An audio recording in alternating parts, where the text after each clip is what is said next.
Bonjour mes amis, dont vous connaissez Pierre Hafner. Je suis actuellement en France, où je me suis réfugié après avoir été agressé par le FSB en Russie, et je suis l'actualité, naturellement. Il va y avoir l'anniversaire de l'armistice du 11 novembre. C'est la fin de la Première Guerre mondiale, qui a été terrible. Terrible pour beaucoup de pays et donc pour la France et pour les générations précédentes. En France, ça a fait 1 500 000 morts, des millions d'invalides et bien sûr un désarroi économique et qui se reproduit 20 ans plus tard. Et bien sûr, nous allons nous rappeler avant tout les malheurs qu'ont subis les générations précédentes.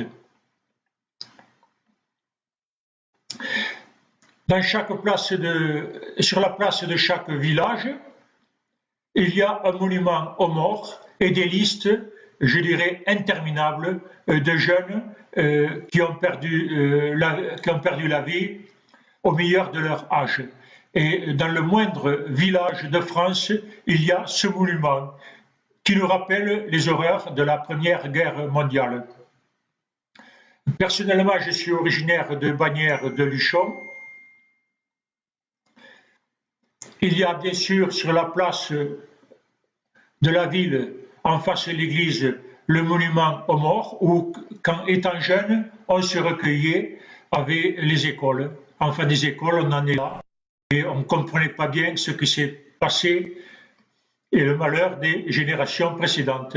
Et donc là, vous avez la photo d'un côté du monument avec la liste interminable des morts de la Première Guerre mondiale. Donc les trois côtés sont affichés ainsi. Je vais citer par exemple uniquement du nom de Barrault. Il y a 5 Barrault qui sont morts à la Première Guerre mondiale. Pratiquement tous les enfants mâles d'une famille.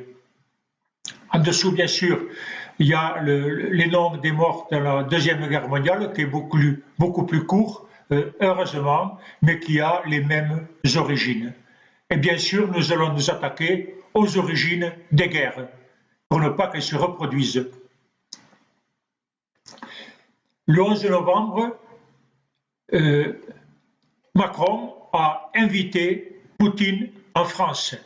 Et c'est un affront à tous ceux qui sont pour la paix. Parce que Poutine est un fauteur de guerre. Et aujourd'hui, depuis 1945, il y a à nouveau une guerre en Europe, une guerre qui a été déclenchée par Poutine et qui a pour les mêmes causes, c'est-à-dire pour des questions territoriales. Alors, tout d'abord, Poutine, le 11 novembre, en tant que représentant russe, le 11 novembre, il n'a rien à faire en France, historiquement. Et pourquoi? Parce que la Russie est sortie de la guerre avant nous. Le traité de Brest-Litovsk, elle est sortie de la guerre le 3 mars 1918. Et il y avait longtemps qu'il n'y avait plus d'offensive russe sur le front de l'Est. Et la Russie n'a pas participé à l'armistice du 11 novembre. Il s'est signé sans elle. On se rappelle que Lénine, agent allemand, a été transféré de Suisse en Russie par les Allemands, par les services secrets allemands, dans un wagon plombé, et qu'il a rendu, bien sûr, arrivé en Russie, la première chose qu'il a fait, après la Révolution, la prise du pouvoir, c'est faire un traité de paix séparé avec les Allemands. Alors, je veux rappeler que cela nous a coûté une deuxième bataille de la Marne. Il y a eu une première bataille de la Marne en 1914. Les Allemands ont attaqué brutalement. Et von Kluck est arrivé à quelques kilomètres de Paris. Et c'est uniquement, il a pu être repoussé parce qu'à l'époque, le général Gallieni a mobilisé les taxis de Paris pour déplacer la garnison de Paris au-devant des troupes allemandes. Et cette offensive sur Paris, qui a été stoppée par la deuxième bataille de la Marne, a eu lieu en 1918. C'est lorsque les Allemands ont été dégagés sur le front de l'Est, ils ont rapatrié les troupes sur le front de l'Ouest avant que les Américains arrivent. Ils avaient déjà déclaré la guerre à l'Allemagne, mais il fallait un certain temps pour amener ici les troupes au travers de l'Atlantique, et les Allemands ont voulu profiter de ce moment-là pour prendre une fois Paris. Et il y a eu une deuxième bataille de la Marne. Cela est dû à ce que les Russes se sont retirés, à tort ou à raison, mais ils se sont retirés des hostilités avant nous. Et l'armistice, ils n'ont pas participé aux dernières batailles qui ont amené à l'armistice. Donc on ne comprend pas historiquement ce que Poutine, président russe, vient faire le 11 novembre à Paris. La Russie n'a pas participé à l'armistice du 11 novembre. Bon, vous connaissez tous les raisons, hélas, des guerres qui ont ensanglanté l'Europe et plus particulièrement la France au siècle dernier. C'est les conflits frontaliers, et notamment le conflit de l'Alsace-Lorraine, qui a valu 3 guerres entre la France et l'Allemagne. Alors, ma famille ressemble à toutes les familles françaises, et ce que je veux dire, ça concerne tout le monde. Les 3 générations qui m'ont précédé ont fait la guerre contre l'Allemagne. Motif, les conflits frontaliers Alsace-Lorraine. Mon arrière-grand-père a fait la guerre en 70, il a été fait prisonnier par les Prussiens. Mon grand-père, à Verdun, il a pris un éclat d'obus, il est resté à la tête, il est resté invalide toute sa vie. Et mon père a fait 4 ans en Allemagne, il a été fait prisonnier par les Allemands pendant 4 ans. Donc, les conflits frontaliers, il y en a marre. Et l'Europe, en 1945, a décrété une loi inviolable. On ne modifie plus les frontières par la force. Et c'est ça qui nous a valu la paix. Et c'est ça qui m'a valu la paix à moi et à ma génération. Nous n'avons pas connu une nouvelle guerre contre l'Allemagne ou quelqu'un d'autre pour des questions de frontières, pour annexer des territoires frontaliers sous prétexte que, etc. Donc cette règle, il faut la respecter, elle nous a assuré la paix. On ne fait plus de conflits pour se disputer des territoires frontaliers. On peut supprimer les frontières, on peut se mettre à voyager librement, ça c'est une bonne chose, mais on ne fait pas de nouvelles frontières, on ne déplace pas les frontières par la force. Nous avons assez souffert de cela, et bien sûr, chacun est capable de le comprendre, mais pas tout le monde. Pas Macron, qui a invité Poutine en France, alors que celui-ci a engagé une première guerre depuis 1945. Et cette guerre, on n'en voit pas encore la fin.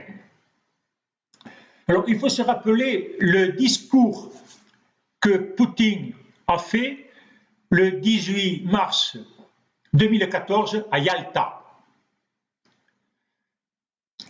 C'est ce que Hitler appelait retrouver les frères. annexer le territoire de la Crimée sous prétexte que là, il y a des Russes ou que là, on parle russe, pour rassembler tous les Russes dans un grand Reich. Ça, c'est Hitler. Hitler, il voulait faire un grand Reich qui rassemblait tous les Allemands dans un même État. Ça a été son discours pour annexer les Sudètes. Et Poutine, le discours du 18 mars 2014, c'est le discours d'Hitler. C'est rassembler tous les Russes ou les locuteurs russes dans un même pays, dans un grand Reich, dans une nouvelle grande Russie, et il a le droit d'utiliser la force, de violer les traités internationaux, même les traités internationaux signés par la Russie, pour voler au secours et sauver les frères qui sont du côté de la frontière. C'est-à-dire les frontières administratives n'existent plus. Et on peut utiliser à nouveau la force en Europe pour annexer des territoires sous prétexte que là, il y a des gens qui parlent russe comme avant on parlait allemand. Et ça a été, pour Hitler, ça a été le monde allemand, et pour Poutine, ça a été le monde russe. On va reconstituer le monde russe en annexant la Crimée et en annexant également la Novorossia. Et la Novorossia, c'est cette bande de territoire qui va du Donbass jusqu'à Odessa. C'était les projets initiaux qu'ont bien sûr capoté, parce qu'il n'y a pas beaucoup de volontaires pour se faire annexer par la Russie, surtout actuellement.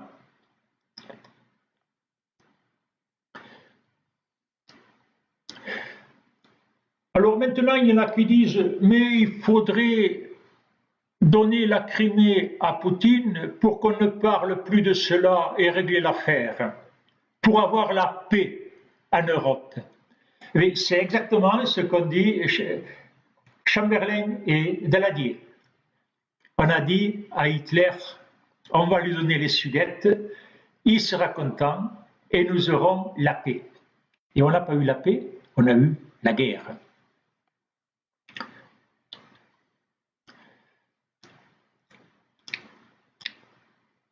De céder à l'agresseur, ça ne le calme pas. Au contraire, ça ouvre son appétit.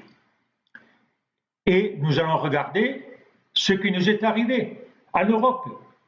On a permis à Hitler de réoccuper la Ruhr, de réindustrialiser, de remilitariser. On lui a donné les Sudètes, après il se taira. Ensuite, il a pris la Bohême, la Moravie, il a annexé l'Autriche avec l'Anschluss, et etc. Et de céder à l'agresseur, c'est un signe de faiblesse. Ça l'encourage à aller plus loin. Et c'est aujourd'hui Macron, quand il invite Poutine à l'armistice du 11 novembre où il n'a rien à faire, Poutine, il encourage l'agresseur. Macron encourage l'agresseur. Il montre à Poutine qu'il peut se glisser dans des brèches, diviser les alliés et pour continuer sa politique d'annexion dont nous allons parler. Excusez-moi. Alors, le projet Novorossie a échoué. Mais aujourd'hui, la guerre se poursuit dans les zones orientales de Crimée. L'armée russe participe à la guerre contre l'Ukraine, sous prétexte de soutenir le monde russe. Aujourd'hui, en Europe, la guerre déclenchée par Poutine a fait déjà 10 000 morts, excusez-moi, plus de 10 000 morts, victimes. Alors, si vous allez, vous ne le savez pas, parce qu'ici on n'en parle pas, mais allez à Kiev, et vous aurez au centre de Kiev, vous avez la photo. Maintenant, avec le modernisme, on fait les monuments aux morts en mettant les photos. La photo de ceux qui sont morts au Donbass contre l'agresseur russe Poutine.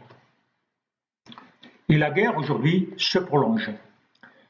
Puisqu'on compare, on va comparer avec la Deuxième Guerre mondiale. La guerre contre la Russie, l'URSS et l'Allemagne a duré 4 ans. Aujourd'hui, la guerre engagée par Poutine contre l'Ukraine a duré plus longtemps que la Deuxième Guerre mondiale. Et on ne voit pas encore la fin.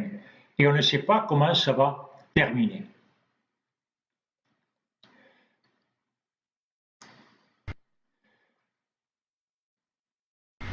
Et également, dans les territoires occupés, en Crimée, Poutine reprend la politique de Staline. Alors, je vais vous rappeler que Staline, par Staline, l'armée et la police russe a déporté, en 1944, toute la population des Tatars de Crimée en Asie, toutes dans des wagons à bestiaux. C'était le 18 février 1944, en plein hiver. Et l'hiver russe, ce n'est pas l'hiver sur la Côte d'Azur. Et aujourd'hui, Poutine, comme à l'époque Staline, persécute les Tatars de Crimée. Toutes leurs organisations politiques et religieuses ont été interdites et les Tatars sont condamnés à des peines de prison qui vont jusqu'à 24 années de prison. Alors nous allons citer parmi les habitants de Crimée qui ont été arrêtés et déportés par l'occupant russe, on va citer Oleg Sentsov. C'est le régisseur ukrainien qui actuellement purge une peine de 20 ans de prison au nord du cercle polaire en Sibérie. Mais on parle de lui parce qu'il est régisseur.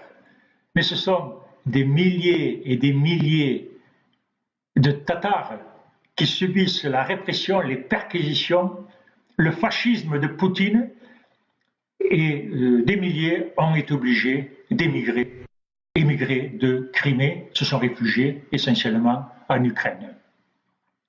Donc, à nouveau, en Europe, parce que la Crimée est en Europe, à nouveau, en Europe, l'occupant arrête et déporte les habitants. C'est ce que Hitler faisait en France. Il nous arrêtait, pas moi, j'étais pas né, et il nous déportait.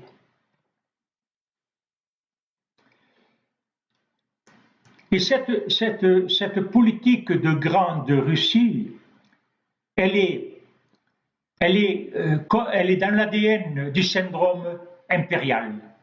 Et c'est ce qu'avait utilisé Hitler. Raviver le syndrome impérial, le pan-germanisme, pour refaire le grand Reich. Et ça, nous l'avons vu de suite.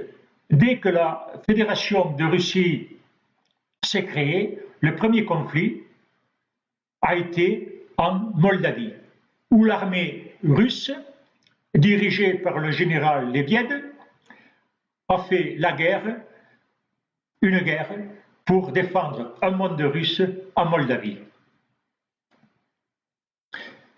Et jusqu'à ce jour, l'armée russe poursuit sa présence et ses hostilités à Moldavie. Alors je dis l'armée russe et les services secrets russes, vous l'avez compris.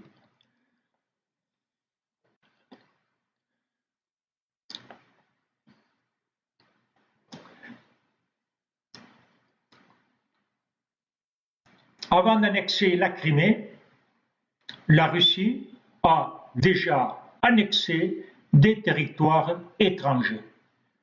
Il s'agit de l'Ossétie du Nord, en jaune, avec les zébrures jaunes, de l'Ossétie du Nord, qui est un territoire géorgien, reconnu par l'ONU, par la communauté internationale.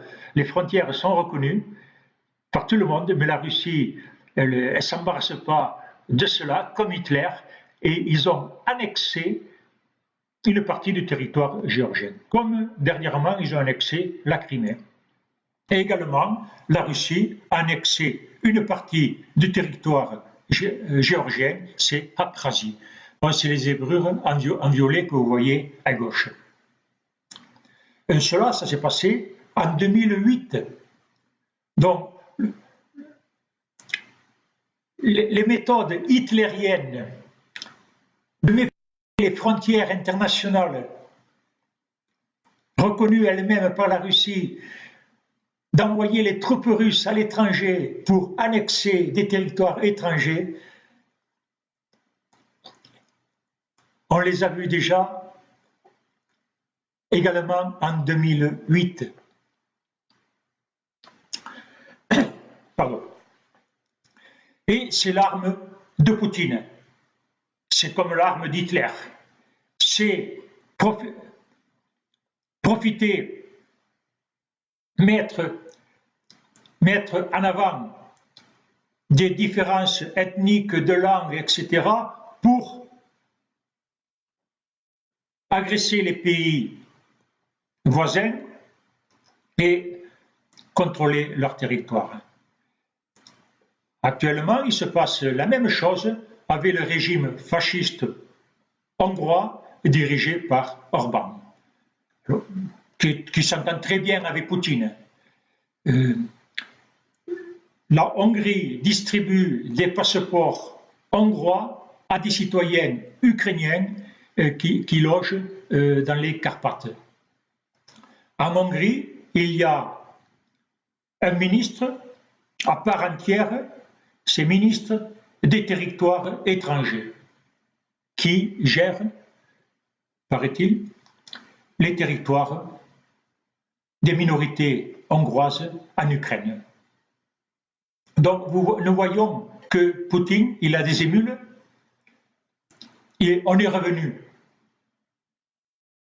aux époques qui ont précédé la guerre de 14 et la guerre de 40.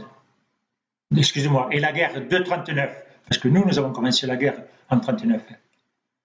On est revenu à cette époque. Et on sait ce qu'il y a ensuite. Ensuite, c'est les morts. Et on ne veut pas revenir pleurer devant les monuments aux morts. On en a assez.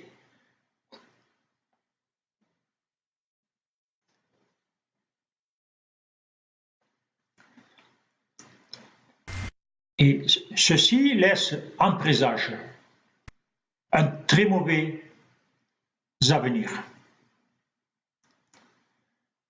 Parce que la méthode de Poutine de diviser les peuples pour les dominer, pour annexer les territoires étrangers, elle s'applique aussi à l'intérieur de la Fédération de Russie. Et actuellement, la presse n'en parle pas ici, il y a des conflits territoriaux latents ou actifs au Caucase Nord. Entre, je crois que je vais mettre la photo, voilà, entre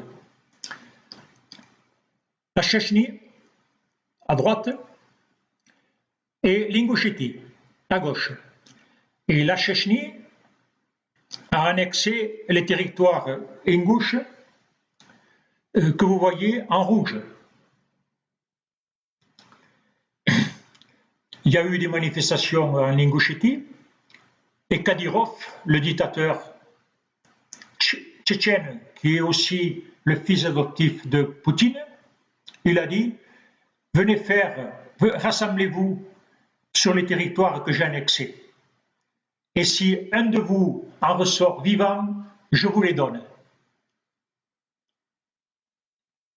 Il n'y a pas une personne au Kremlin qui a condamné ces déclarations. Et on attend maintenant une activisation de ce conflit qui est bien sûr contrôlé par le FSB. Parce que là, ils n'ont pas de problème, ils sont chez eux, ils font tout ce qu'ils veulent. Je vais mettre l'autre photo là. Je suis trompé. Excusez-moi, je vais remettre là. Je les ai réglés. Donc là, on a en jaune, nous avons les territoires tchétchènes à droite et Ingouche à gauche. Mais en fait, c'est un même peuple. Ce sont les Vaïnars. C'est un même peuple que maintenant, Poutine fait discuter pour des questions territoriales pour pouvoir contrôler le Caucase. Comme il a engagé des conflits territoriaux en Ukraine pour pouvoir contrôler l'Ukraine. C'est son moyen de gérer la situation avec les conflits. Ça, j'en ai parlé. Pardon. Dans le Caucase, nous avons d'autres conflits territoriaux latents. Et dernièrement, il y a eu des regains, notamment des regains entre les Tcherkesses et les Balkars. Alors, qu'est-ce que c'est? C'est l'Union soviétique a créé des républiques autonomes, qui sont aujourd'hui républiques fédérales, en assemblant deux peuples. Et c'est un moyen de les contrôler. Donc là, vous avez les Tcherkesses, ce sont des Adygues, ils parlent une langue caucasienne, et vous avez les Balkars qui sont des Turcs. Et vous avez pareil, dans la république qui est en gris là, ce sont les Karachakh-Balkarskaya. Vous avez les Karachay, c'est un peuple caucasien qui parle une langue comme les Adygues, et ensuite vous avez les Balkars qui sont un peuple de langue turque. Et actuellement, il y a des conflits. Il y a des conflits qui ne sont pas encore armés, mais où les OMON, le FSB, est intervenu et contrôle. Vous avez également des conflits territoriaux entre la Tchétchénie et le Daghestan, qui est peuplé de Cosaques. C'est-à-dire tous ces conflits territoriaux latents sont utilisés par le pouvoir central pour opposer les peuples et les contrôler. C'est exactement ce que la Russie, avant Poutine, la Russie a fait en Moldavie et ce que Poutine a fait actuellement en Ukraine, avec le conflit du Donbass, que je rappelle a déjà fait 10 000 morts. On n'est pas encore à des millions, mais c'est pour bientôt. Donc nous avons là la carte des... La carte des...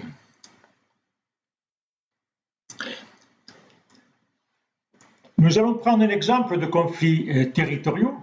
Le plus ancien, peut-être, du monde, mais c'est sûr d'Europe et d'Asie, c'est à l'effondrement de l'URSS. Avant que l'URSS s'effondre, dans les années 80, une guerre a commencé entre l'Arménie et l'Azerbaïdjan. Parce que le découpage de ces républiques a fait qu'on avait une minorité arménienne en Azerbaïdjan. Alors, la Russie a des bases militaires en Arménie pour défendre l'Arménie et elle fournit des armes à l'Azerbaïdjan. en grande quantité. C'est-à-dire, ils soutiennent les deux parties et là, ils les contrôlent. Je vais dire aussi, tant que Loukachenko, la Biélorussie, livre des missiles à l'Azerbaïdjan. Alors qu'il y a une communauté de défense qui unit la Russie, l'Arménie et la Biélorussie. Et la Biélorussie et la Russie livrent des armes à l'Azerbaïdjan. Ce conflit dure maintenant depuis 30 ans. Si les conditions actuelles se poursuivent, je vous assure qu'il sera toujours en place. Parce que la Russie n'a pas intérêt à ce que ces conflits se résolvent. Il n'a pas intérêt à un armistice. Parce que le conflit, c'est un moyen de rester sur place. Alors, nous sommes en Europe. En Europe, depuis 1945, nous vivons en paix. Parce que nous avons décidé de ne plus modifier les frontières par la force. Et nous nous employons non pas à construire ou à renforcer les frontières, mais à les supprimer. Alors bien sûr, dernièrement, avec les problèmes d'immigration, tout cela a été chamboulé, mais l'idée de départ est qu'il faudra reprendre en Europe et pour le monde entier, c'est supprimer ces frontières. Et que les gens s'arrêtent de s'entretuer parce qu'ils sont situés de part et d'autre de la frontière et parce qu'ils veulent accaparer le morceau de l'autre.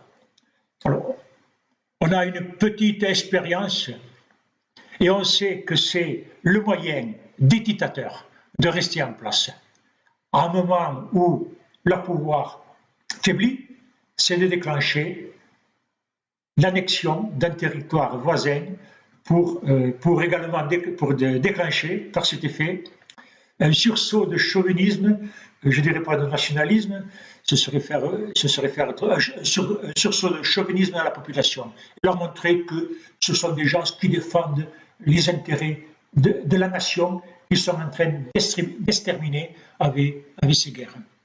Je vais citer l'exemple, c'est Saddam Hussein qui avait annexé le Koweït, c'est les généraux argentins qui avaient annexé les Maldives, etc. C'est du classique. En Europe, nous vivons en paix. Et les gens qui violent la règle primordiale qui nous assure la paix, ils sont non grata. Les fauteurs de guerre, ce sont les ennemis de l'humanité. Et ils n'ont rien à faire lorsqu'on fête les armistices. Parce que les armistices, ce n'est pas que la fin de la guerre, c'est se rappeler toutes les souffrances que nous avons subies à cause de ces conflits et des raisons qui les ont déclenchés. Et bien sûr, on n'invite pas, on ne reçoit pas et on ne serre pas la main à une personne, à un fauteur de guerre qui viole cette règle fondamentale. Il s'agit donc le crime le plus grave qu'il puisse y avoir, c'est le crime contre la paix. En Europe, nous vivons en paix. Les 3 générations qui nous ont précédés ont fait des guerres, dont 2 mondiales. Et nous, et à moi, on nous a foutu la paix. Et j'espère que ça va continuer. Et je vous invite, le 11 novembre, à aller à Paris, devant le monument aux morts, et foutre dehors Poutine. Poutine doit dégager. Macron est un complice de Poutine quand il invite. Il lui fait un honneur qu'il ne mérite pas. Donc le 11 novembre, moi j'irai à Paris et je vous invite à aller à Paris et foutre dehors Poutine. Ce sera notre meilleure manifestation pour la paix et le meilleur respect que l'on peut faire à ceux qui sont morts dans les guerres précédentes. Foutons dehors Poutine le 11 novembre. Je vous remercie bien. J'espère que ça vous a plu.